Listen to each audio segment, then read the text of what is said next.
La France a tué 20 000 Africains pour un train, et personne n'en parle. Alors pourquoi on vous le cache? Et c'était il y a seulement un siècle, en 1921, dans l'actuelle République du Congo. Surtout, retiens bien que malgré tout ce que tu vas entendre, l'esclavage était déjà aboli. À ce moment-là, la France contrôlait cet immense territoire, 5 fois plus grand qu'elle. Et elle avait un seul objectif, extraire un maximum de ressources pour enrichir sa bourgeoisie industrielle. Mais un problème, comment transporter ces ressources jusqu'à la mer puis jusqu'en France? La solution, construire un train, peu importe le prix humain. Le projet s'appellera le Congo-Océan.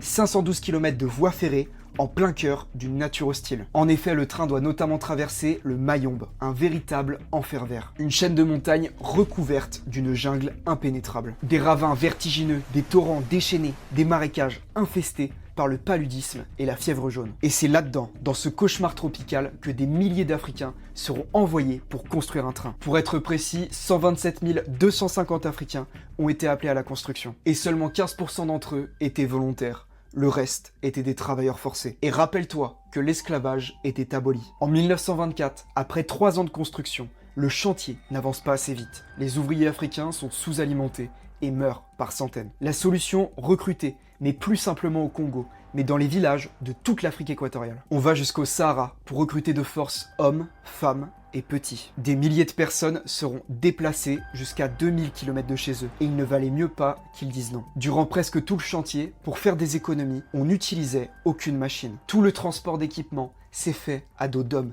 et les 12 tunnels de la voie ont été creusés par des outils. À cause de ces conditions, les estimations basses des disparus s'élèvent au moins à 20 000 personnes. Mais qui est responsable? De 1, l'État français, surtout représenté par le gouverneur Raphaël Antonetti, qui voulait terminer sa carrière en beauté avec la construction du train. De 2, la société de construction des Batignolles, qui existe encore aujourd'hui sous le nom SPI Batignolles. Et surtout, il faudra attendre 1946 pour que la France